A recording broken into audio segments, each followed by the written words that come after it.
그럼 우리 지난해 말씀 로마서 15장 13절 말씀, 로마서 15장 13절 말씀, 신약성경 260면에 있는 말씀이 되겠습니다. 자, 우리 16마일 대장정 벌써 이제 1년 마지막 날이 되었습니다. 이 마지막 날 특별히 이 말씀, 우리님이 사실은 1년 전부터 이 말씀을 들었습니다. 축도 때 항상 우리에게 선포하게 하셨던 그 말씀인데요. 로마서 15장 13절 말씀, 한 절의 말씀입니다. 자, 우리 다 같이 한 목소리를 읽도록 하겠습니다. 시작. 소망의 하나님이 모든 기쁨과 평강을 믿음 안에서 너희에게 충만하게 하사 성령의 능력으로 소망이 넘치게 하시기를 원하노라. 아멘. 할렐루야. 네, 우리 사랑하는 아레포의 교회 모든 성도님들을 주님 안녕 축복합니다. 우리 좌우편에 있는 분들한테 이렇게 인사하실게요. 하나님께서 당신과 함께 하십니다.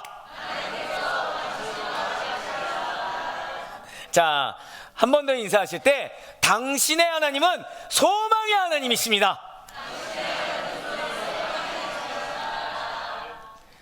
자, 마지막으로 한 번 더 인사하실 때 그래서 당신에게는 특별하고도 확실한 소망이 있습니다.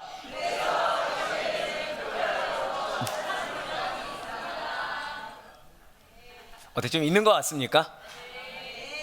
룸이나 찬양대만 있는 걸로. 네, 맞습니다. 아멘. 누구십니까? 예, 정말 항상 드릴 말씀 있잖아요. 침노하는 자에게 복이 있습니다. 천국이 누구의 것이라고요? 침노하는 자의 것이에요. 맞습니다. 우리에게는 소망이 있습니다. 그걸 알기 때문에 우리는 내 눈에 희망이 보이지 않아도, 내 눈에 어떤 소망이 보이지 않아도, 포기하고 싶은 그 순간에도 우리는 침노할 수가 있어요. 침노함으로 소망이 우리의 것을 만들 수 있음을 믿으시길 바라요. 네, 우리에게는 소망이 있기 때문에 바로 오늘을 허락해 주신 것입니다. 침노하는 자세로 나온 여러분들이기에 주님은 이 말씀을 허락해 주셨다는 것이죠. 우리 주님께서는 로마서 16마일 복음의 틀에 52번째 그 마지막 시간에 바로 오늘 본문이죠. 로마서 15장 13절의 말씀을 통해서 절대 고백하시겠습니다. 로마서 16마일 다음 트랙을 향해 이런 제목의 말씀을 허락해 주셨다는 거예요. 우리는 지난 1년간 정확하게 52주 동안 매주일 숨가쁘게 달려온 이 로마서라는 웅장한 복음의 대장정을 마무리하는 자리에 이 자리를 허락받아 앉게 되었습니다. 복음의 정수 혹은 기독교 교리의 심장이라고 불리우는 이 로마서를 매주 마주하시면서 여러분들은 어떠한 시간을 보내셨습니까? 우리 장로님 오늘 기도하신 대로 때로는 위대한 이신층의 복음 앞에 이 벌거벗은 죄인으로 어쩜 이렇게 나를 적나라하게 하셔서 이 교리문답서 같은 이 말씀 앞에 마치 CCTV를 설치한 것처럼 나를 향한 말씀을 주시지 라는 마음으로 하나님 앞에 서곤 했습니다. 어떨 때는 십자가의 은혜로 말미암아 이렇게 의롭다함을 얻은 자의 감격으로 인해, 예, 맞아요, 분명히 말씀의 은혜를 받았습니다. 근데 한 주간 내 삶을 돌아봤을 때 은혜대로 살았습니까? 내 멋대로 살았습니까? 정직한 이쪽 라인은 오늘 아주 좋네요. 네, 맞아요. 분명히 은혜를 받았는데도 불구하고 내 멋대로 사는 나. 근데 중요한 거는 고백하실까요? 주님께서는 나를 포기하지 않으셨습니다. 네, 그 포기하지 않는 사랑에 가슴 벅찬 감격을 가지고 또 나오기도 했다라는 것이죠. 돌아보면 하나님의 은혜가 너무나도 충만하게 임한, 정말 은혜라고 외에는 말로 형용할 수 없는 지난 1년이었습니다. 이 작은 교회가 2025년 국민일보에서 개최한 그 기독교 브랜드 대상을 수상했었죠. 그리고 올해 2026년에는 이 부족한 종에게 올해 목회자상이라는 과분한 면류관까지도 허락해 주셨다는 거예요. 그냥 우리끼리 좋은 행사가 되지 않았습니다. 학계와 교계가 우리 교회의 건강한 부흥을 주목하기 시작하면서 사실 이 교회에 어떻게 해서 이 교회가 나아가게 되는지 많은 강의 요청이 쇄도하기도 했고요. 또한 성도님들의 성장과 변화를 기대하면서 그것에 대해서 레포트를 내기를 원하기도 했으며, 이러한 설교단에서 제가 바라보는 바로 여러분들의 눈빛 속에는 어느 순간 성경을 아는 지식과 영적 성숙함이 3년 전, 아니요 1년 전과 비교해봐도 단단하게 차오른 것이 보이곤 하다라는 거예요. 이 반응은 제가 원하는 반응이 아니에요. 이러면은 여러분들 표정이 뭐라고 여기 써놨냐면, 그쵸, 역시 안 믿으시는군요 라고 써놨는데 바로 냉큼하면 했네요. 말씀대로 하셨어요. 천국은 누구의 것이라고요? 예, 칭찬도 나의 것으로 만드시는 여러분들을 축복합니다. 네, 맞아요. 예, 이거를 부정할 수는 없습니다. 외형적으로도 지식적으로도 여러분들은 분명히 성장했고 또 지금도 성장하고 있습니다. 여러분들, 저는 어떻게 좀 친절한 사람 같습니까? 못된 사람 같습니까? 거짓말쟁이들. 네. 사실 여러분들은 잘 느끼지 못하시겠지만 말씀의 난이도를 조금씩 올리고 있습니다. 아멘, 축복합니다. 그런데 이 마무리 대장정을 마지막 탈고를 제가 2주 전인가 했어요. 2주 전인가. 근데 2주 전에 딱 탈고 마치고서 이거 성장했다고 해도 괜찮을까라는 이 의구심을 갖고서 새벽 기도를 나왔습니다. 근데 왜 진짜 교회 처음 오신 분 있잖아요. 진짜 교회 처음 오신 분, 그분이 아시다시피 저는 새벽 기도 때 이제 기도하고 나가다 보니까 성도님들 나가는 자리를 마주할 수가 없습니다. 근데 그분을 딱 마주하게 된 거예요. 그래서 제가 당의 첫 마디가 뭐였겠습니까? 진짜 교회 처음 나오신 분이니까. 또 하필이면 말씀이 어디예요? 레위기. 어떻게 레위기 쉽습니까? 어렵습니까? 어렵죠. 그래서 저는 걱정 어린 마음으로 어떻게 오늘 말씀이 좀 은혜가 되셨습니까? 했을 때 그분의 대답이 뭐였다고요? 재밌었습니다. 저는 그 순간 확신했어요. 우리 성도님들 성장했구나. 그 다음 말이 뭔지 알고 아멘 하시죠? 그래서 말씀을 좀 더 난이도를 올려도 되겠구나. 방금 아멘 한 사람도 어디 갔습니까 지금? 예. 그런데 그쵸, 이제 핵심은 이제 나오죠. 그런데 로마서 16말 종착지에 서 있는 지금, 저는 여러분들의, 우리 아델포이 교회 성도님들의 담임 목회자로서 좀 두렵고도 본질적인 질문을 여러분들에게 던지길 원한다는 거예요. 자, 올 한 해 우리 교회의 표어가 무엇입니까? 야, 지금 6월밖에 안 되는데 이쪽 라인은 전멸이고요. 지금 이쪽은 약간 팝송 같은 느낌. 네, 왠지 음은 아는데 가사는 모르는 듯한 느낌. 네, 복음의 충만함으로 은혜가 은혜되게였습니다. 역시 방송팀 센스가 있어요. 바로 이거였습니다. 그리고 올해 이거를 위해서, 이거 바로 잊어버렸네요. 자, 이거를 위해서 선택된, 하나님이 허락하신 교회의 주제 성구가 무엇입니까? 네? 역시 또 팝송이 흘러나오기 시작했어요. 네. 바로 늘 항상 축도 때마다 선포되었던 오늘 본문과 동일하다는 거죠. 이렇게 복음에 충만한 은혜가 임하는 것은 결국 소망의 하나님이 고백하실까요? 나에게 소망이 넘치게 하십니다. 그래서 가능할 수가 있다는 거예요. 그래서 로마서의 이 그 찬란한 복음을 지난주까지 해서 다 들은 여러분들의 소망은 어때, 성취가 되셨습니까? 어떻게 우리들의 소망은 지금은 성취가 안 되었다고 하더라도 1년 전보다 더 굳건한 확신 가운데 더 견고해지셨습니까? 그 정도는 아니라고 하더라도 여러분들은 진정으로 소망하는 자로 변하셨습니까? 아니면 여전히 문제만 보여서 어려운 자로 그 신앙의 답보 상태에서 허우적대는 자로 남아 계십니까? 보통 세상에서 말하는 소망이 있으면 그 소망이 있는 사람은 그 소망이 이루어지는 그때 내일에 대한 기대감으로 흥분되고 설레기 마련이라는 거죠. 내년에는 올해보다 무언가 더 나은 삶이 기다리고 있을 것이다 라는 밝은 전망이 우리의 기대를 부풀어 오르게 한다는 거예요. 물론 아무런 근거도 없이 그런다고 한다면 그냥 또 그러려니 하고 넘어가겠지만, 문제는 근거가 있다고 한다면 기대를 하겠습니까, 안 하겠습니까? 당연히 기대를 한다는 거죠. 그렇다고 한다면 지금 여러분들의 가슴은 내일에 대한 기대로, 한 번 더 고백하실까요? 반드시 소망이 성취됩니다. 그래서 기대로 어떻게 가슴이 벅차 오르십니까? 정말로 가슴이 뛰고 계십니까? 아니면 여전히 세상의 어두운 뉴스와 경기 침체의 늪에서 그 영향을 그대로 받아 계속된 절망을 학습하고 있는 여러분과 저입니까?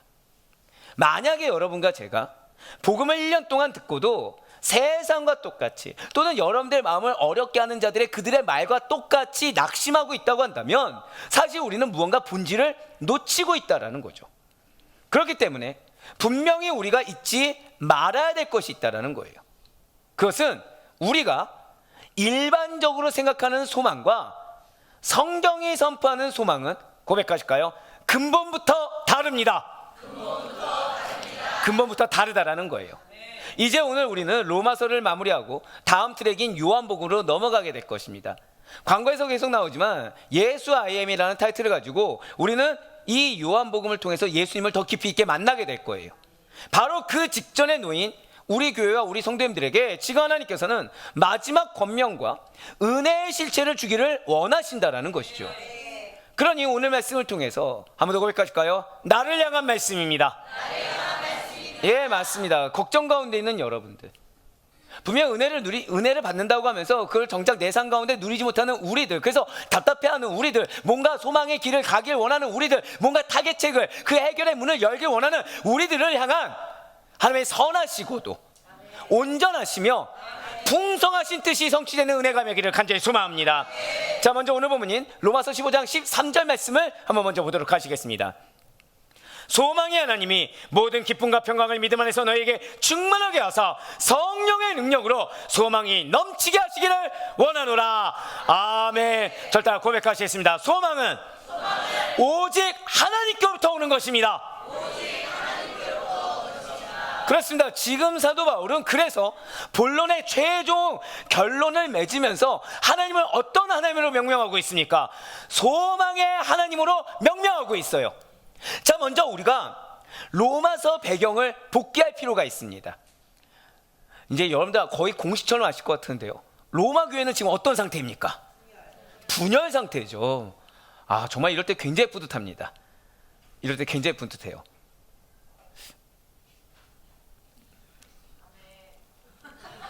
지금 질문하지 말라고 아멘 해버렸어요. 지금 이 다음에 저 인간이 지금 뭔가 꿍꿍이가 있다, 지금 곤란할 만한 질문할 것이다. 예, 당연히 하겠죠. 레이기는 어떤 책입니까? 예, 이 정도만 해도 만족하겠습니다. 네, 예, 맞아요. 로마서는 제사법과 성결법이 아니라 로마서는 로마 교회. 근데 지금 어떤 상황이라고요? 분열을 지금 해결하기 위한 사도 바울의 서신이죠. 예, 맞습니다. 지금 로마 교회는 뼈아픈 분열의 고통을 겪고 있습니다. 문제를 겪고 있어요. 글라우디오의 황제의 추방령 이후에 교회를 어쩔 수 없이 비웠던 유대인 출신들의 그 그리스도인들이 돌아왔을 때 로마 교회는 비워져 있지 않았습니다.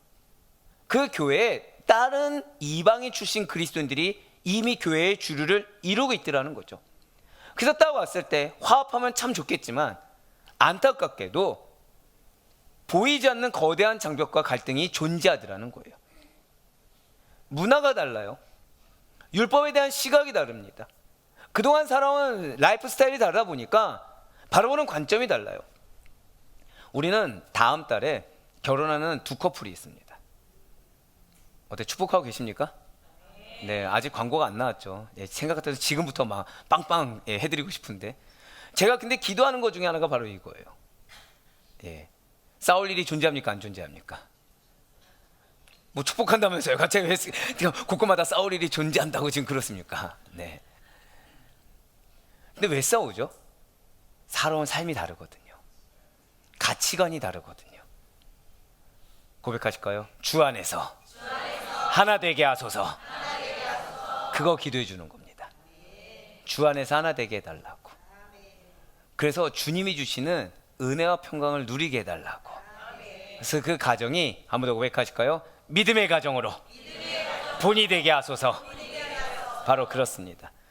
좀 이렇게 우리처럼 같이 축복하고 기도하고 격려하고 권면하면 참 좋겠는데, 당시 로마 교회는 그러지 않았어요.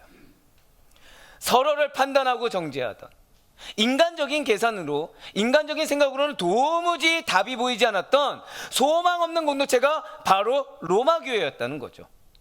지금 답이 보인다 안 보인다? 보이지 않는 거예요. 그냥 차라리 그 공동체를 나가는 게 빠를 것 같습니다. 차라리 그 공동체에서 없는 게 빠를 것 같아요. 어디에도 타겟책이 보이지 않는 겁니다. 서로 너무 팽팽해요. 서로가 이쪽 말 들어오면 이쪽 말이 맞는 것 같고 저쪽 말 들어오면 저쪽 말이 맞는 것 같아요. 그러니까 어느 하나 편을 들 수 없어요. 근데 문제는 양자택일을 하는 분위기를 로마 교회가 서로 주장하고 있다는 거죠. 답이 보이지 않아요. 그런데 고백하실까요? 어떤 문제에도 해결의 실마리가 존재합니다. 예, 맞습니다. 여러분들 가정 가운데, 여러분들의 삶 가운데 내 눈에는 소망이 없어 보이고 답이 없어 보이고 타개책이 없어 보이는 그 모든 문제 해결의 실마리가 반드시 존재함을 믿으시길 바랍니다.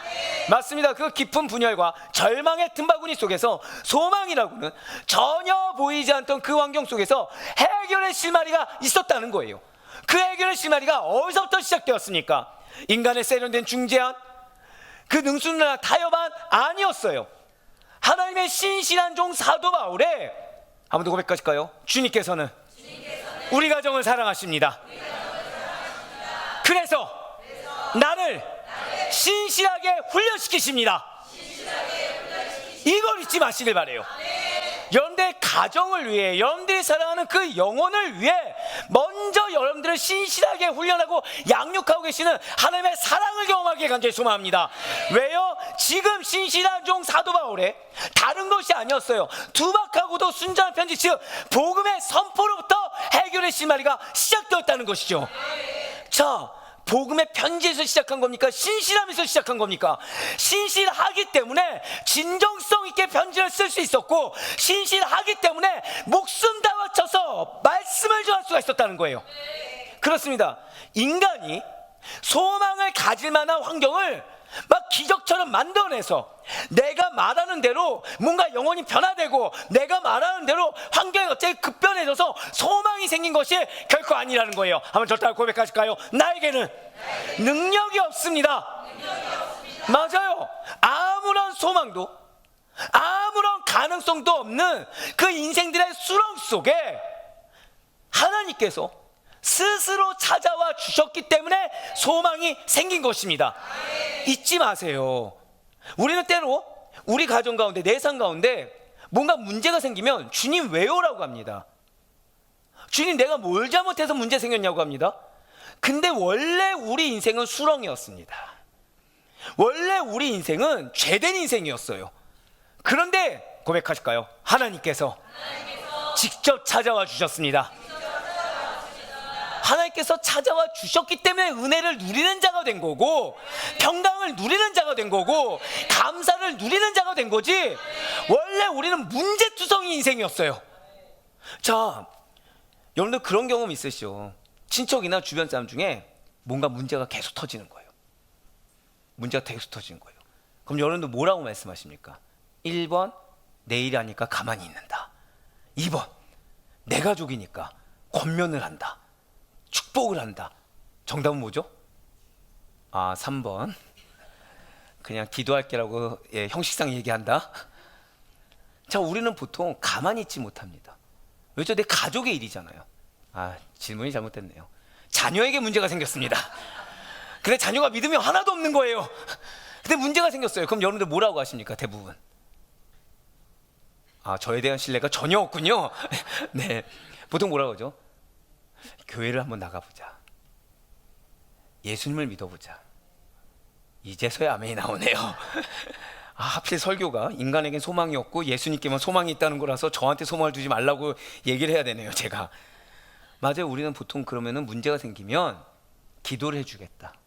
같이 기도하자. 우리 예수님을 찾아보자. 교회를 나가보자고 합니다. 자, 문제가 생기면 뭘 한다고요? 우리는 주님을 찾아요. 왜죠? 맞아요. 내가 할 수 없어요. 더 중요한 건 뭔지 아십니까? 고백하실까요? 우리 인생은 원래 문제투성입니다. 내가 경험해봤기 때문이에요. 문제투성이 내 인생에 하나님이 찾아와 주셨더니 문제가 아니라 은혜가 있는 걸 내가 경험해봤기 때문에 결국 문제 해결은 나에게 있습니까? 나를 찾아와 주신 하나님께 있습니까? 그걸 내가 경험했기 때문에 우리 기도해보자고 하는 거고, 교회 나가보자고 하는 거고, 예수님을 찾아보자고 하는 겁니다. 거꾸로 얘기하면 지금 내 인생에 뭔가 문제가 터졌어요. 그럼 내 인생에 지금 누가 없는 겁니까?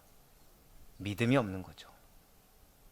내 인생에 문제가 터졌습니다. 근데 문제 이상 보이지 않는 거예요. 거꾸로 생각해 보세요. 그럼 난 지금 누가 필요한 거죠? 그 사람하고 관계의 회복? 물질의 문제가 있으니까 물질만 생기면 되고? 아니라는 거예요. 한번 더 고백하실까요? 지금 나에게 가장 시급한 것은 내가 예수님을 만나야 합니다. 맞아요. 아무런 가능성도 없는 인생들에게, 문제투성이 인생들에게 하나님께서 스스로 찾아주셨기 때문에 소망이 생긴 것입니다. 진실 하나님께서는 소망이 끊어진 자들에게 소망을 불어 넣어주시는 창조주이자, 한번 고백하실까요? 나의 하나님이십니다. 자, 어떤 하나님이시라고요? 소망이 끊어진 자들에게 소망을 불어넣어 주신다는 거예요. 오직 하나님만이 소망의 근원이십니다. 그리고 소망의 하나님께서는 여러분과 저 우리 믿는 자들에게 소망이 넘치게 하시기 위해서 인간의 능력이요, 인간의 압박이요, 인간의 계산이요, 아니요, 성령의 능력을 사용하신다는 거죠. 이에 대해서 13절 말씀을 한번 보시길 바라요. 지금 13절 말씀을 보시면 소망의 하나님이 성령의 능력으로 소망이 넘치게 하시기를 원하노라라고 지금 나와 있어요. 그렇습니다. 성부 하나님께서는 소망을 만들어 놓으세요. 그래서 소망을 만들어서 다른 데에 주는 것이 아니라, 고백하실까요? 나의 가슴에 심어 놓습니다. 그러면 성령 하나님께서는 당신의 초자연적인 권능으로 여러분들 마음 가득히 소망을 부풀게 하신다는 거죠. 즉 소망의 출발점이 누구입니까? 소망의 하나님이세요. 그리고 성령의 능력은 무엇입니까? 고백하실까요? 소망되게 하는 동력입니다. 우리의 소망이 진짜 소망의 실체를 갖추게 하는 거는 내 말, 인간적인 계산, 인간적인 감정의 어떠함, 이게 아니라, 한번 고백하실까요? 성령의 능력이라는 거예요. 그래서 자기 부인을 외치는 이유가 여러분들한테 너의 길을 꺾고 너 주장하지 마, 이 뜻이 아니라 사실 하나님이 여러분들에게 성령 충만함으로 말미암아 자기를 부인하고 그 자리를 성령으로 채우심으로 말미암아 뭘 주길 원하시는 거예요? 소망을 주길 원하시는 거예요. 소망의 열매 맺기를 원하시는 겁니다. 그렇습니다. 진실로 죄로 심음하며 절망 가운데 놓여진 인간은 스스로 소망을 만들어낼 수가 없어요. 스스로 소망을 이룰 수가 없습니다. 죄와 사망에서 건져주심으로 말미암아 새 생명과 부활로, 영생과 구원으로, 응답으로 나아가는 길은 인간 스스로는 도무지 찾을 수가 없으며 감히 창조해놓고 계획할 수조차 없다는 것이죠. 아무리 맞아, 앞으로 어려운 일이 닥치더라도 나는 소망을 잃지 말고 소망을 계속 키워봐야지. 내가 더 이상 이제 흔들리는 거는 나도 지겨워. 나도 한번 그래, 목사님 말씀대로 믿음을 굳건히 해서 한번 소망을 이뤄봐야지라고 결심한다고 해서 갑자기 막 여러분들에게 소망이 생기고 또는 그 전에 가졌던 소망이 막 커지고 하십니까? 전혀 그렇지가 않다는 거죠. 오늘 본문은 아니지만 로마서 15장 10절부터 12절까지 말씀을 한번 보도록 하시겠습니다. 또 이르되 열방들아 주의 백성과 함께 즐거워하라 하였으며 또 모든 열방들아 주를 찬양하며 모든 백성들아 그를 찬송하라 하였으며 또 이사야가 이르되 이새의 뿌리 곧 열방을 다스리기 위하여 일어나신 이가 있으리니 열방이 그에게 소망을 두리라 하였느니라. 아멘. 지금 붉은색 표현된 10절과 11절 보시기 바라요. 절망할 수밖에 없는 인간들에게 뭐라고 명령하십니까? 즐거워하라, 찬송하라, 찬양하라라고 지금 명령하셨어요. 아니, 어떻게 우리가 분명히 우리에게 소망이 있다 없다? 없다고 말씀드렸어요. 죄로 가득한 인생은 소망을 창출할 수 없다고 말씀드렸습니다. 그런데 지금 어떻게 우리가 즐거워하고 어떻게 우리가 찬송할 수 있단 말입니까? 이유 하나예요. 온 세상의 구주이시며 이 세상에 흩어진 하나님의 백성을 찾기 위해, 한 번 더 고백하실까요? 나를 찾고 계십니다. 한 번 더요. 우리 가족을 찾고 계십니다. 예수가 오셨어요. 나를 찾기 위해 예수가 오셨고 우리 가족을 찾기 위해 예수가 오셨어요. 오직 그 예수 그리스도, 나를 위해, 우리 가족을 위해 오신 예수 그리스도를 말미암아 우리는 즐거워하고 찬송할 수 있다는 사실을 믿으시길 바랍니다. 구원과 상관없는 자들, 소망이 없는 자들, 문제만 바라보는 자들, 즉 이방인들이 소망을 두게 될 이새 뿌리신 성자 예수 그리스도께서 나를 위해 오셨다는 거예요. 할렐루야. 모든 피조물들이 탄식하며 고통을 겪는 이 땅에서 몸의 속량을 기다리며 해방되는 그날은 예수를 통한 구원의 길이 열리는 날입니다. 구원의 기쁜 소식이 바로 복음이 선포되는 날이 된다라는 거예요. 그래서 사도 바울이 이렇게 또 선포하고 있습니다. 로마서 8장 22절과 19절 21절과 23절, 24절 말씀을 바로 제가 말씀드린 순서대로 한번 보도록 하시겠습니다. 피조물이 다 이제까지 함께 탄식하며 함께 고통을 겪고 있는 것을 우리가 아느니라. 피조물이 고대하는 바는 하나님의 아들들이 나타나는 것이니 그 바라는 것은 피조물도 썩어짐의 종노릇한 데서 해방되어 하나님의 자녀들의 영광의 자유에 이르는 것이니라. 그뿐 아니라 또한 우리 곧 성령의 처음 익은 열매를 받은 우리까지도 속으로 탄식하여 양자될 것 곧 우리 몸의 속량을 기다리느니라. 우리가 소망으로 구원을 얻었음에 보이는 소망이 소망이 아니니 보는 것을 누가 바라리요. 아멘.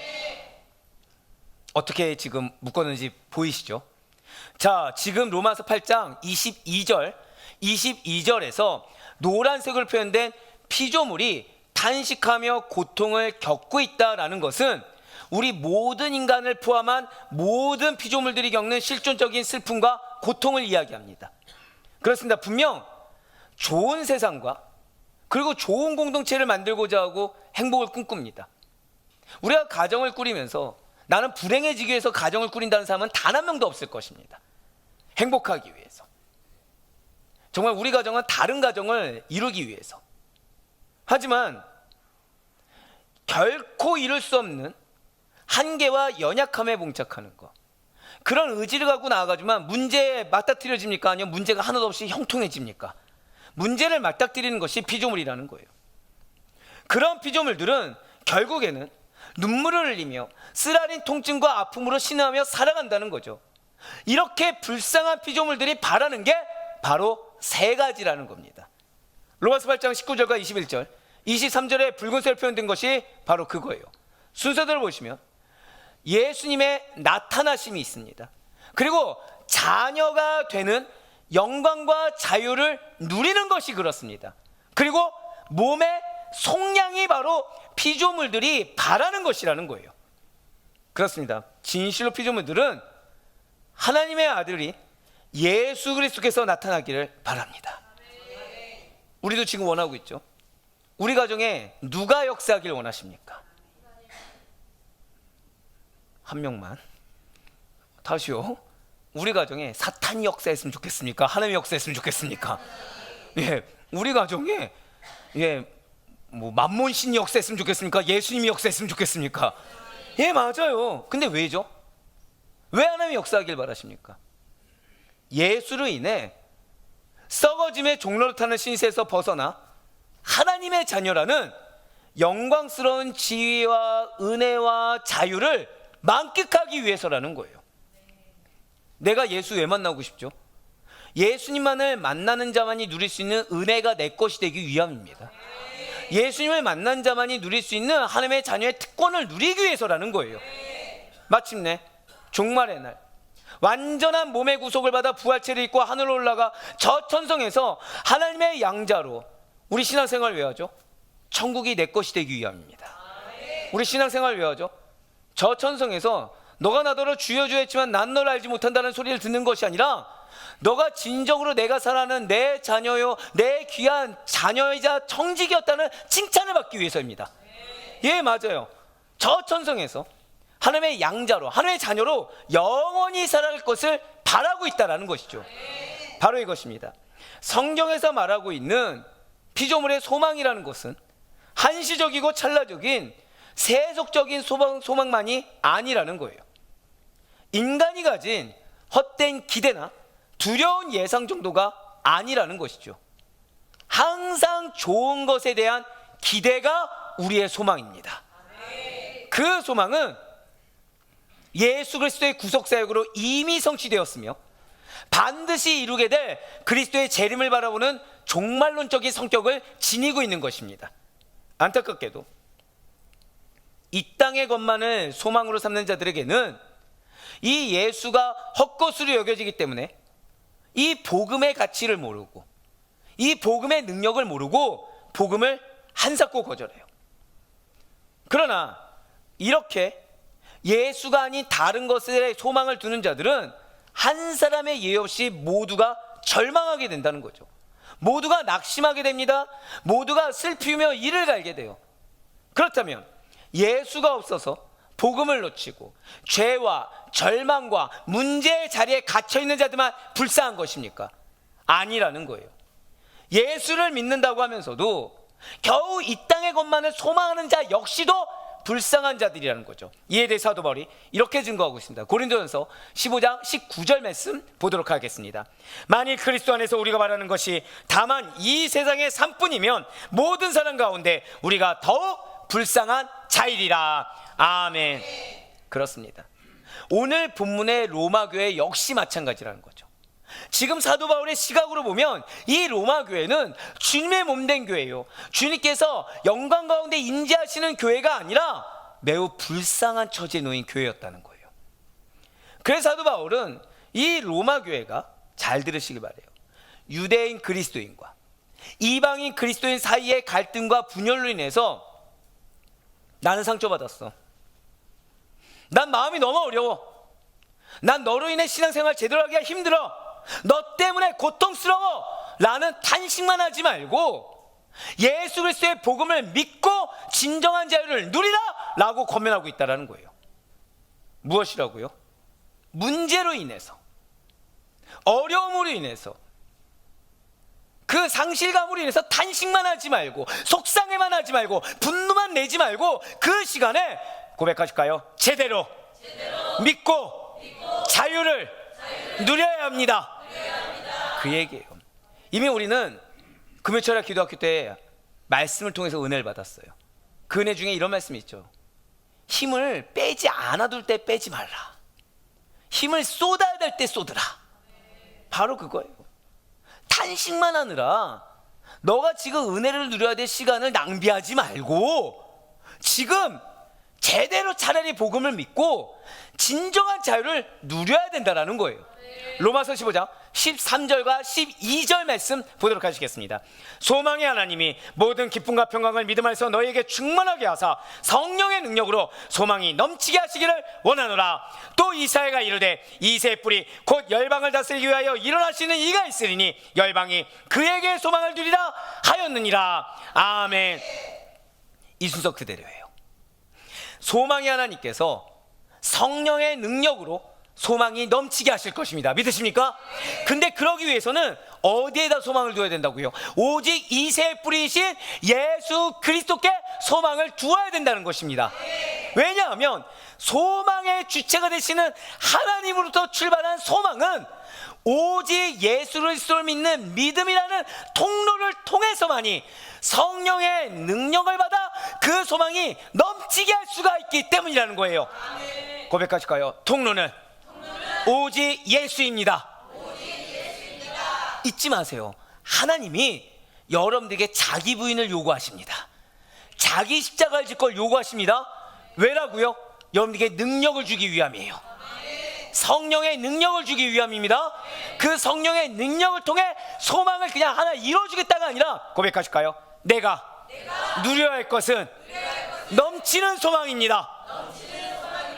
그래서 대부분의 주석가들이 이 로마서 15장 13절과 12절을 단순한 문장이 아니라 오늘날 예배의 마무리에 선포되는 삼위일체적 축도의 원형으로 보고 있다는 거예요. 왜 제가 축도할 때 이 말씀을 선포했겠습니까?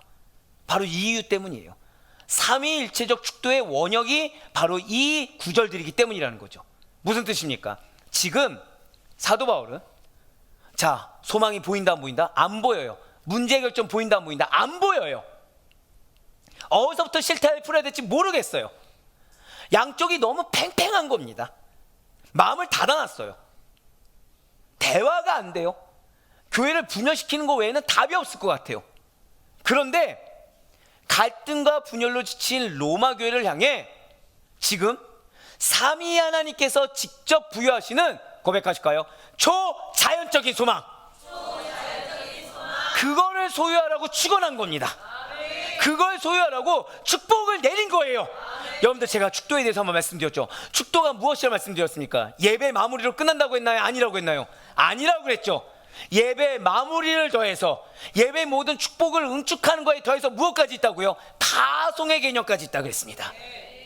바로 이 말씀 가운데, 여러분들의 소망을 축복하는 이 말씀 가운데 소망이 실제가 여러분들의 삶 가운데 펼쳐질 것을 믿으시길 바라요.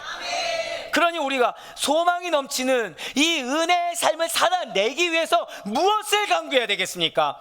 주 예수 그리스도를 믿는 믿음 안에서 고백하실까요? 주여, 나에게 기쁨과 평강이 충만하도록 역사하여 주시옵소서. 그걸 강구하는 거예요. 오늘 보면 다시 보시길 바라요.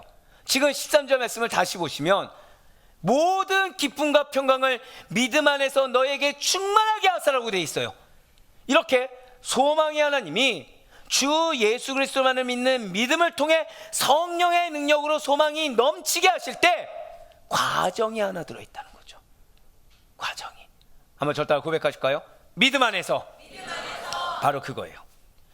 믿음 안에서 기쁨과 평강이 충만하도록 강구하는 겁니다. 그러니 나는 소망이 있습니다라고 하면서 정작 내 마음에 소망이 있다고 하는데, 바람이 있다고 하는데 내 마음에 기쁨이 없다, 내 마음에 평강이 없다, 이러한 기쁨과 평강의 열매가 맺혀지지 않고 있다고 한다면 그 소망은 주님께서 믿는 자들에게만 허락하시는 진정한 소망이 아니라 내 개인의 욕심과 허영, 허세에 불과하다는 거죠. 잘 기억하시길 바라요. 믿음의 통로를 타고 들어오는 영적인 열매는 환경을 초월하는, 고백하실까요? 환경을 초월하는 기쁨과 평강. 맞아요. 살아있는 믿음을 소유한 자들에게는 그들 내면에 기쁨과 평강이 늘 충만하다는 거죠. 지금 사도 바울이 말하는 기쁨, 카라와 평강, 에이레네는 세상이 말하는 조건적인 감정이 아닙니다.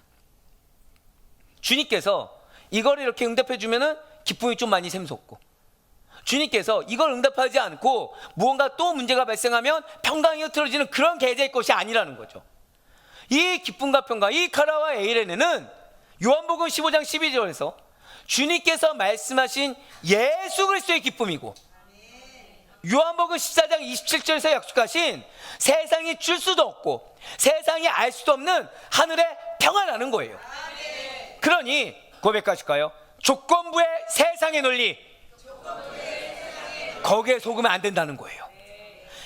돈이 풍족하면 기쁠 수 있을 것 같다, 이 문제가 해결되면 기쁠 수 있을 것 같다, 저 사람이 좀 가만히 있으면 기쁠 수 있을 것 같다, 더 기쁘고 안락한 삶과 미래의 보장이 있으면 평강을 유지할 수 있을 것 같다, 이런 조건부의 세상 논리에 우리가 속아서는 안 된다는 것입니다. 한번 고백하실까요? 이미 기쁨과 평강을 충만하게 내려주고 계십니다. 할렐루야. 한번 우리들의 믿음의 선진들의 삶을 기억해 보시길 바라요. 지금보다는 비교조차 안 될 정도로 비참했던 경제적 빈곤이 있었습니다. 서슬퍼런 종교적 억압이 있었어요. 박해가 있었습니다. 신분제도의 차별이 있었고 사회적 박탈감에 놓여져 있었던 것이 우리의 믿음의 선진들이었어요. 하지만 오직 예수 그리스도, 오직 예수 그리스도는 그 믿음의 통로를 타고 들어오는 영적 열매인 기쁨과 평강이 가득했다는 거죠. 예수 그 이름만 외쳐 불러도 가슴 터질 듯한 그 기쁨을 누렸다라는 거예요. 예수를 믿는다는 그 고백 때문에 배신을 당했어요. 어려움을 당했어요. 죽음의 위기에 닥쳐서 사형자 앞에 놓여져 있을 때도 초연한 태연한 평강을 유지했다는 거죠. 자, 분명 여러분과 저에게도 동일한 믿음이 있습니다. 믿으십니까? 무슨 차이죠, 근데? 동일한 믿음이 있기 때문에 우리들도, 그렇다면 이들과 마찬가지로 꿈틀거리며 살아있는 생생한 믿음을 견지하면서, 주여, 난 정말 다른 것이 필요하지 않습니다, 난 정말 기쁨 있게 소망합니다, 평강 있게 소망합니다라고 계속 강구하십니까? 아니면 기쁨과 평강 있게 소망한다고 하면서 이거를 주시기 위해 이걸 해결해 달라고 계속 조건을 내세우고 있습니까? 안타깝게도 맞아요. 요즘은 온전한 기쁨과 평강을 구하는 기도를 드린 분들을 잘 찾아보기가 쉽지가 않습니다. 앞서 저는 7월 달에 결혼할 두 커플을 위해서 기도하고 있다고 그랬어요. 저는 그들이 어떠한 조건이 없이 기쁜 가정을 이루길 소망합니다. 어떤 조건 없이 평강한 가정을 소망합니다. 나에게 이 영혼을 붙여줬던 그 이유 하나만으로 기뻐하길 소망하고, 우리가 믿음 안에서 부모의 신앙이든 나의 연약한 신앙에도 불구하고 믿음의 가정을 꾸릴 수 있도록 하나님의 허락하셨다는 사실로 평강하게 간절히 소망합니다. 그리고 그 소망이 여러분들의 것이 동일하게 되길 바라요. 예수를 믿는다고 장담하고 성경 지식이 박식하다고 자부하는 자들이 그 심령 속에 기쁨도 없고 평강도 없으며 메마른 상태로 지내고 있으면서도, 아니 메마르면 다행이죠, 오히려 대목과 같은 쓴뿌리가 콕콕콕 박혀 있음에도 불구하고 생각만 해도 분노가 치밀어 오르고, 생각만 해도 억울하고, 생각만 해도 걱정만 되고 염려만 되고 있으면서도 그것이 영적인 중병이요, 영적인 위기라는 사실을 전혀 인지하지 못하는 경우가 너무나도 허다하다는 거예요. 좀 더 정확하게 말씀드릴까요? 내가 문제구나라는 생각을 못한다는 거죠. 지금 내가 빨리 치유한 받아야 된다, 내가 회복돼야 된다는 생각을 못하는 경우가 허다하다는 겁니다. 그러나 이렇게 기쁨이 삭제된 의무감뿐인 신앙생활, 평강이 사라진 채 늘 불안과 염려에 쫓기는 종교인의 삶을 하나님께서는 결코 기뻐하지 않으시고, 한 번 더 고백하실까요? 나에게 허락하지 아니하셨습니다. 우리가 성찬을 해요. 성찬을 왜 하죠? 이걸 회복하는 거예요. 예수로 인한 감격을 회복하는 거고요, 구원으로 인한 기쁨을 회복하는 거고요, 내가 믿는 자녀로서 하나님께 기도할 수 있고 예배할 수 있다는 이 자리로 인한 감사와 기쁨을 회복하는 자리가 성찬인 줄 믿으시길 바라요. 더불어서 우리는 세상 사람들이, 그러면 너희의 기쁨이 뭐야? 너희 새벽에 그렇게 맨날 일찍 일어나야 되고, 너희는 주일에도 쉬지 못하고 어디 놀러 가지 못하고 이렇게 예배를 드리는데, 그럼 소망이 뭐야? 기쁨이 뭐야? 라고 물었을 때 우리는 고백하실까요? 나는 준비되어 있어야 합니다. 맞아요. 베드로전서 3장 15절의 말씀처럼 항상 대답할 것을 준비하는 자로 살아가야 한다는 것입니다. 베드로전서 3장 15절의 말씀입니다. 너희 마음에 그리스도를 주로 삼아 거룩하게 하고 너희 속에 있는 소망에 관한 이유를 묻는 자에게는 대답할 것을 항상 준비하되 온유와 두려움으로 하고. 아멘. 맞아요. 기가 막힌 현실은 정작 우리 스스로에게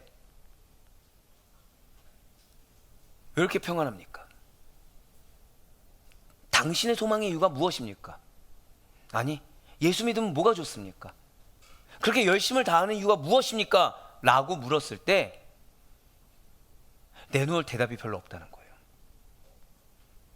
내놓을 대답이 다 있어서 심플하게 와봐, 오면 알아 라고 대답하는 것과, 사실은 나도 잘 모르니까 그냥 와봐 얘기하는 건 다르죠. 여러분들 배우자가 그 예수 믿으면 뭐가 좋아라고 하면 뭐라 하시겠습니까? 여러분들 자녀가 그 예수 믿으면 뭐가 좋은데, 그래서 엄마의 소망은 뭔데, 아빠의 소망은 뭔데? 라고 하면은 뭐라 대답하시겠습니까? 왜 할 대답이 없는 거죠? 이유는 하나예요. 정작 내 내면에 기쁨과 평강이 고갈되었기 때문입니다. 우리는 누구 때문에 내가 지금 기뻐하지 못한다고 생각했고, 무엇 때문에 평강하지 못한다고 생각했지만, 사실은 그런 부차적인 이유 때문이 아니라 그냥 내가 예수로 인한 기쁨, 십자가로 인한 평강이 고갈되었을 뿐이에요. 그러니 자, 배고프면 예민합니까? 안 예민합니까? 그래서 예민한 대답이 나오는 거예요. 배고픈 상태에서 인내했어요. 근데 남편이 속도 없이 와가지고 금식하고 있는데 밥 좀 차려줘. 그래서 차려줬어요. 꾹 참고 차려줬어요. 근데 뭐라고 하는 거예요? 찌개가 짜다. 그러면 어떻게 기분이 어떠십니까? 내가 짜게 해줬구나. 우리 남편은 9,000반상이 있어야 되는데 내가 3,000만 줬구나. 내가 회개하겠다 하시겠습니까? 이 속도 없는 인간이 내가 지금 누구 때문에 금식하며 기도하는데 예민해집니까? 영적으로도 마찬가지예요. 우리가 여유가 없는 이유는 딱 하나입니다. 고백하실까요? 내가 고갈되었습니다. 그래서 예민한 거예요. 그래서 문제를 용납은커녕 걸고 넘어지는 이유, 소망의 말씀을 들어도 그 말씀이 나에게 실제가 되지 않는 이유, 삶 가운데 스탠스를 잘 유지하다가도 쉽사리 내가 다시 옛성품이 올라오는 이유, 한 번 더 고백하실까요? 내가 고갈되었습니다. 내가 다른 게 고갈된 게 아니라 예수로 인한 기쁨과 평강이 고갈된 거예요. 무엇 때문에 지쳐서 고갈된 게 아니라 무엇이 고갈됐다고요? 그냥 예수로 인한 기쁨, 본질을 잃어버렸다는 거죠. 하지만 사랑하는 성도 여러분들, 소망의 하나님께서 모든 기쁨과 평강을 믿음 안에서 여러분들에게 충만하게 하시는 줄 반드시 믿으시길 바랍니다. 놀랍게도 사도 바울은 바로 이 구절에서 충만하게 하다라는 단어로 헬라어로 플로레사이를 지금 사용했어요. 이것은 그릇에 아귀까지 내용물이 가득 차서 넘쳐 흐르는 상태, 즉 하나님의 신적 축복이 영혼 전체를 완벽하게 장악한 상태입니다. 한번 고백하실까요? 나에게 축복을 내려주셨습니다. 바로 이거예요. 넘쳐 흐를 정도로. 자, 여러분들 식탁에 종이 식탁보를 깔았어요. 근데 물을 따랐는데 물이 차고 넘친 거예요. 그러면 식탁은 젖습니까, 안 젖습니까? 그거예요. 한번 고백하실까요? 주님께서는 나를 통해 우리 가정을 축복으로 적게 하셨습니다. 기쁨으로 적게 하셨습니다. 평강으로 적게 하셨습니다. 그거예요. 염대 가정은 문제 가정이 아니에요. 기쁨의 가정입니다. 평강의 가정이고요. 축복의 가정으로 여러분들을 택하여 주셨어요. 그래서 플레로사이, 차고 넘치게 하셨어요. 이런 하늘의 기쁨과 평강이 충만하지 않는 자들은 앞서 말씀드린 대로 환경의 아주 작은 변화에도 쉽게 요동칩니다. 쉽게 예민해지고 쉽게 공격적이 되고 쉽게 분노를 일으키게 됩니다. 아니 목사님, 그런데 나라고 해서 화내고 싶어서 화내겠습니까? 나라고 해서 예민해지고 싶어서 예민해지겠습니까? 구하지 않은 것이 아니에요. 하지만 자꾸 연약해서, 나도 연약하다 보니까 환경만 바라보면, 아니 특정한 어떠한 사람만 보면 기쁨이 사라지고 평강이 깨져버린 것을 대체 어떻게 합니까? 나도 좀 이거에서 해결하고 싶습니다 라는 답답함이 존재할 수가 있다는 거예요. 한번 고백할까요? 하나님께서 나의 답답함을 알고 계십니다.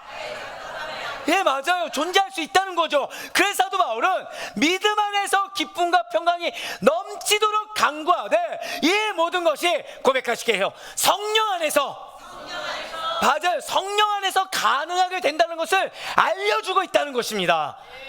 지금 내 안에서 가능하다고요? 아니요. 내 생각에서 가능하다고요? 아니요. 누군가의 압박에 의해서 마지못해서 가능하다고요? 아니요. 오직 성령 안에서 가능하게 되는 줄 믿으시길 바래요. 그렇습니다. 소망의 하나님께서 주 예수 그리스도 믿는 믿음 안에서 모든 기쁨과 평강을 충만하게 하실 때 한 번 더 고백하실까요? 이미 나에게 성령의 능력을 주셨습니다. 할렐루야! 그러한 성령의 능력을 덧입은 자들이 결국에는 소망이 넘치는 삶을 살게 되는 것이고, 그런 여러분들을 말미암아 염대의 가정은 소망이 넘치는 가정이 될 줄 믿으시길 바래요. 결국 무엇입니까? 오늘 본문을 보시면 사도 바울은 소망의 하나님부터 시작해서 우리들의 삶에 소망이 흘러 넘쳐서 세상으로 나아가는 것으로, 공동체로 흘러가는 것으로 결론을 맺고 있다는 거예요. 우리 다 같이 13절 말씀 다 같이 읽겠습니다. 시작. 소망의 하나님이 모든 기쁨과 평강을 믿음 안에서 너희에게 충만하게 하사 성령의 능력으로 소망이 넘치게 하시기를 원하노라. 아멘. 이거예요. 왜 제가 축도 때 이걸 하는지 아시겠죠? 전 여러분들의 가정이 소망의 가정이 되길 바라고 있어요. 여러분들 속해 있는 곳곳마다 소망이 젖어들길 바래요. 아무리 냉소적이고 아무리 문제만 바라보는 내 남편, 내 아내, 내 자녀라고 하더라도 여러분들의 발걸음 하나로 말미암아, 여러분들의 존재 하나로 말미암아 소망의 영혼으로, 소망의 공동체로 거듭나기를 축복하는 겁니다. 이렇게 우리 삶에, 우리 가정에, 우리 속해 있는 공동체에 소망이 흘러넘쳐 세상으로 나아가는 것, 그 오버플로우 되는 것을 누구를 원치 않겠습니까? 그런데 우리는 죄송하지만 성령의 능력으로 채워지는 나를 원하기보다는 성령의 능력으로 말미암은 세상의 열매, 세상의 능력으로 채워진 나를 더 원한다는 거예요. 우리 자녀 성령의 사람 되면 좋겠지만 그래도 기왕지사 다홍치마라고 세상에 어느 정도 열매를 맺는 성령의 사람이 되기를 원한다는 거죠. 오늘날을 살아가는 현대인들 어떻습니까? 물질적인 풍요는 비교할 수 없을 정도로 가득해요. 하지만 그 가운데 놓인 우리들의 소망은 예수를 믿는다고 하면서도 온통 세상에 썩어질 것들에 단단히 저당 잡혀 있습니다. 입으로는 주님을 말을 해요. 하지만 영혼의 깊은 기저에서는 주식의 폭등을 바라고 부동산의 대박을 소망합니다. 얼마 없는 나의 물질이 하나님께서 뻥튀기 시켜주길 바라고, 또는 기왕지사 된다면 인정받는 명예가 있길 바라면서 기왕이면 타이틀도 갖추길 원한다는 거예요. 불과 얼마 전까지만 해도 건물주가 되어서 일하지 않고 건물 관리를 하면서 편하게 불로소득으로 살고 싶다라는 건물주 열풍이 사회를 지배하더니 이제는 한 걸음 더 나아가 기형적인 허무주의와 무기력증이 젊은 세대와 이 시대를 잠식하고 있다는 거예요. 아예 도전할 의지도, 일할 열정도 잃어버린 채 그냥 대충 일용직으로 있든지, 이제 일용직도 하기 싫어합니다. 알바도 하기 싫어해요. 그냥 정부 지원금이나 받아가면서 최소한으로 연명하며 가겠다라는 이 무서운 냉소주의와 염세주의가 마치, 아니 난 욕심이 없어, 욕심을 버린 초연한 삶, 미니멀리즘의 겸손한 삶이냐 포장되고 있다는 거죠. 크게 성공하고 높은 지위에 있는 게 뭐 대수냐, 늙어가는 시세는 똑같다라고 하면서 노후 은퇴 자금만 마련되면 빨리 일을 내던져버리고 조용하고 한적한 곳에서 여유롭게 한가한 여생을 보내겠다는 분들도 심심치 않게 보인다라는 겁니다. 그러나 절대로 속아서는 안 돼요. 제 진짜 감사한 거는 우리 장로님들 중에 가장 큰 형님 장로님들이 있어요. 근데 그 장로님들은 저한테 일을 시켜달라고 합니다. 보통 이러면 아내라도 아멘이 나오기 마련인데 아내가 아멘이 안 나오네요. 아내가 아멘이 안 나와요. 이럴 때는 일을 시켜달라고 합니다. 감사해요. 여러분들 시간을 단축시켜 주셨어요. 너무 감사한 거죠. 왜죠? 우리의 인생은 누구의 것입니까? 하나님의 것이에요. 하나님이 부르셨다고 한다면 내가 원하는 방향이든 원하지 않든 쓰임받는 것이 중요한 거지. 내 인생의 로드맵을 개개할 수 있죠. 하지만 누구에게 맞춰야 됩니까? 주파수를 하나님께 맞춰야 돼요. 금요철야 기도학교 때 제가 말씀드렸어요. 우리는 사단의 계략에 익숙한 자들이 아니라, 고백하실까요? 나는 하나님의 계획에 익숙한 자입니다. 그래서 쓰고자 하시는 대로 쓰임받는 거, 부르시는 대로 쓰임받는 것이 축복인 줄 믿으시길 바래요. 맞아요. 그냥 아유 나이 들어서 내가 뭘 하겠어, 또는 나는 욕심이 없어, 나는 미니멀리즘이야, 이거는 겸손하고 착한 삶이 결코 아닙니다. 그것은 하나님께서 우리 인간에게 부여하신 창조의 목적과 그 소명을 정면으로 거부하고 영적 게으름을 안일함으로 합리화하는 또 다른 형태의 변종 쾌락주의자, 무서운 영적 중병이라는 거예요. 잊지 마시길 바래요. 예수의 생명이 그 속에 진짜 살아 숨쉬는 자들은 환경이 고난이냐 극심하냐 전혀 상관없이 그 영혼은 반드시 꿈틀거리며 살아 움직이게 되어 있습니다. 내 안에 살아계신 하나님이 계세요. 믿으십니까?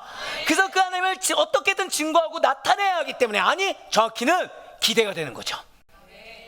내 안에 살아계신 하나님이 어떻게 역사하실지, 그리고 나의 이 작은 언해, 작은 발걸음, 작은 손길을 통해서 어떻게 하나님께서 일하실지가 기대되기 때문에 가만히 주저앉아서 무기력하게 있을 수가 없다는 것입니다. 과연 예수라는 이름, 그 두 글자만 들어도 심장이 터질 것 같고 눈시울이 붉었던 신앙의 소유자들은 다 어디 있는 것입니까? 왜 땀 흘리지 않고 않고 얻는 그 불로소득과 안일한 보상과 여유에만 열광하면서 영적인 무력증에 빠져 있으면서 그걸 개차지 못하고 내가 이게 아프니까 이게 안 좋으니까 이럴 수밖에 없으니까 하고 항변하고 있는 것입니까? 오늘 이 시간 여러분들 안에 있는 영적 엔진이 다 켜져지길 간절히 바라요. 잊지 마세요. 우리는 다음 주부터 예수를 깊이 있게 만날 겁니다. 깊이 있게 만날 때 너는 누구니라는 음성을 듣지 말아야 돼요. 그 만난 예수님 앞에서 부끄럽지 않아야 됩니다.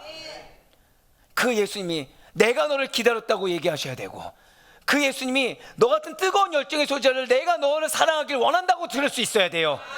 세상이 주는 아니라면 과감히 찢어버리시길 바랍니다. 역동적인 믿음 안에서 성령의 능력으로 소망이 넘치는 여러분의 인생이 되기를 주님으로 간절히 축원합니다. 우리가 잘 아는 종교개혁자 마틴 루터는 거대한 가톨릭 권력 앞과 생명의 위협 속에서 극심한 영적 침체를 겪었어요. 겪었습니다. 안 겪은 게 아니에요. 하지만 그는 시편 말씀을 붙잡았어요. 왜 시편 기도학교 하는지 아시겠죠? 저는 제 양들이 영적 침체 겪는 꼴을 못 봅니다. 전부 다 뜨거워져야 돼요. 전부 다 정말로 하나님을 만나야 되고. 한번 고백하실까요? 내가 산 증인입니다. 그렇게 되셔야 돼요. 루터가 그걸 겪었어요. 외압이 있었고 환경에 안 받쳐주었고 기도 응답이 없었어요. 침체 걱정. 하지만 이겨냈어요. 말씀으로 이겨냈어요. 그리고 그 고난의 터널 끝에서 그가 경험한 소망을 이렇게 정의 내렸습니다. 소망은 뒤로 물러서지 않는 강한 용기이며 낙심을 딛고 일어서는 성령의 새로운 의지다. 이미 여러분들에게 소망을 주신 거, 아니 하나님 내 자녀 변화된다면서요. 움직일 기미가 안 보입니다. 그 영혼이 움직이는 기미가 의지가 되는 것이 아니고 힘이 되는 것이 아니라, 한번 고백하실까요? 우리의 가정은 반드시 변화됩니다. 그 소망이 성령의 새로운 의지예요. 그 소망이 강한 용기인 겁니다. 이렇게 살면 뭐예요? 나한테 무슨 유익이 있지? 언제까지 내가 이걸 지속해 줘야 돼? 라면서 이러한 자문을 나도 모르게 하게 되십니까? 내 마음이 염려와 걱정으로 계속해서 낙심 가운데 빠지고 있습니까? 절대 실족해서는 안 돼요. 한번 고백하실까요? 나는 실족하는 영혼이 아닙니다.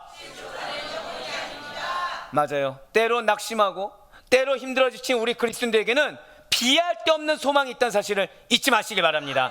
분명 사도 바울이 이렇게 증거하고 있어요. 빌립보서 2장 13절 말씀, 우리 다 같이 한번 읽겠습니다. 시작.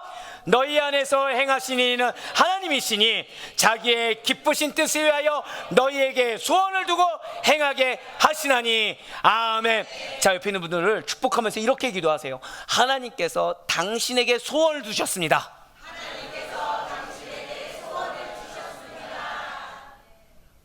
옆에 있는 지체가 세굴라인 이유는 하나님이 소원을 두셨기 때문이에요. 지지리도 말을 안 듣는 내 배우자와 내 자녀가 소망이 있는 이유는 하나님이 소원을 그 안에 두셨어요. 진실로 소망의 하나님께서는 예수 그리스도 안에서 남들은 가질 수 없는 믿음을 우리에게 먼저 선물로 주셨습니다. 그렇기 때문에 우리들에게 그 믿음 덕분에 기쁨과 평안을 가득 채워주셨음을 믿으시길 바래요.